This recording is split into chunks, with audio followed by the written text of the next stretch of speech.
Deuxième type de combat, le combat pour maintenir sa foi. 1 Timothée chapitre 6 verset 11. Pour toi, homme de Dieu, fuis toutes ces choses et recherche la justice, la piété, la foi, la charité, la patience. Combat le bon combat de la foi. Il est en train de parler à qui? À un homme de Dieu. Si un homme de Dieu doit combattre pour maintenir sa foi, il faut imaginer quelqu'un qui n'a pas le grade et le degré d'un homme de Dieu. Le combat de la foi, c'est plus que nécessaire. Combattre pour maintenir votre foi. Si vous ne maintenez pas votre foi, vous n'avez pas de connexion avec Dieu. La foi, c'est la racine, la source et la base de la vie spirituelle. De la même manière que la respiration et le souffle déterminent la vie de l'homme sur la terre, de la même manière, la foi détermine l'élan et la dynamique spirituelle d'un homme. Votre spiritualité est éprouvée par le degré de votre foi. Là où ta foi s'arrête, ta spiritualité est limitée. Tu ne peux pas aller au-delà de ta foi. C'est pour cela que Satan qui combat contre toi, combat contre ta foi, pour que tu perdes la foi. Dieu ne peut pas agir au-delà de ta foi. La grâce de Dieu ne peut pas te localiser au-delà de la foi. Nous sommes sauvés par la grâce au moyen de la foi. C'est-à-dire que même pour obtenir la grâce de Dieu, il faut avoir la foi.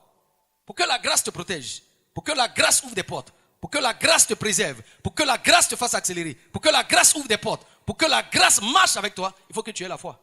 La Bible dit Abraham, espérant contre toute espérance, il crut et cela lui fut imputé à justice.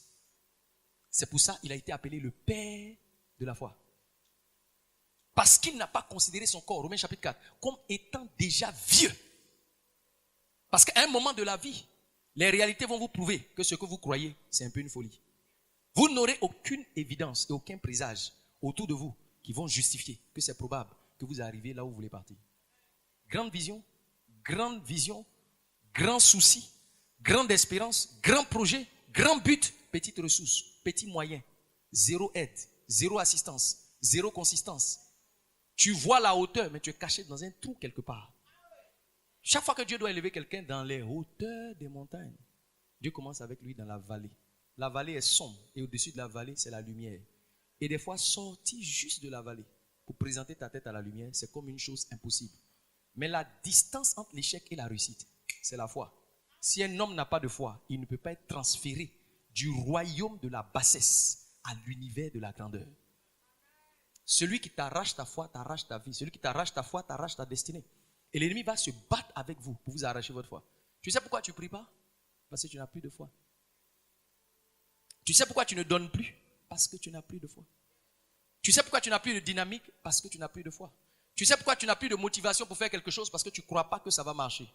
Là où la foi meurt, la motivation disparaît, l'espérance s'évanouit, la joie, la paix, la stabilité et la quiétude n'existent plus.